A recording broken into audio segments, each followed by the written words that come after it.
Ilham Tohti was sentenced to life in prison 5 years ago after being accused of being a separatist who supports extreme terrorism. The 50-year-old has been nominated by US lawmakers for the Nobel Peace Prize as more scrutiny is directed towards China's treatment of the Uyghurs. On Wednesday, his daughter Uighur accepted the Sakharov Prize given to those dedicated to defend human rights and freedom of thought. To the members of parliament, use your laws to hold Chinese government officials accountable. To businesses, don't be complicit in the Chinese government's persecution of the Uyghur people. To the scholars, continue your research to help expose these atrocities. To the NGOs, keep up the good work and hang in there.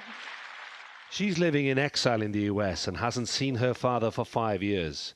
In his own words, Ilham Tohti in 2013 explained why he campaigned for the rights of Uyghurs in northwest China. What can ordinary people do when they meet injustice? Some will fight in resistance.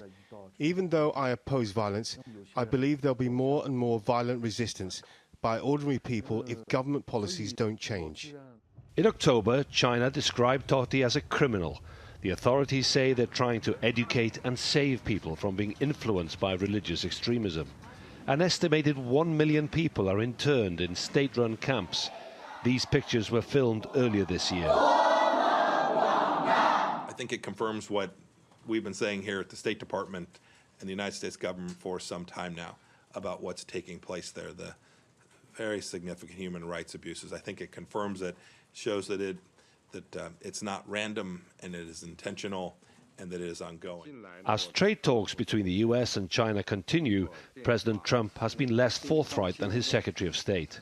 China's response to Mike Pompeo and allegations of abuses directed towards the Uyghur Muslim communities in Xinjiang has been swift.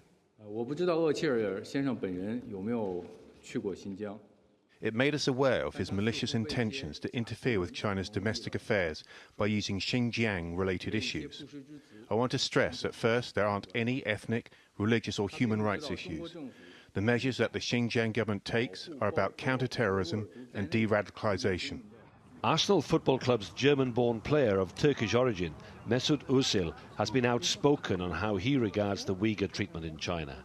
Earlier this week, he claimed mosques in the mostly Muslim region of Xinjiang are being closed, and while the crackdown continues, Muslims remain silent.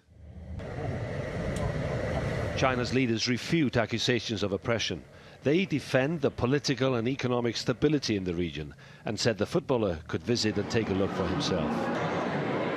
The economy and the rising military presence of China also play a part in political stances. China's Communist Party says it's proud how their country has increased and contributed so much to the global economy. This is not about fighting China. This is about protecting human rights. As Ilham Tohti is applauded in the European Parliament, many world leaders in mainly Muslim countries and the West are silent about alleged Chinese abuses, perhaps fearing it could harm their economic ties with China. Iolo Ap Dafydd, TRT World.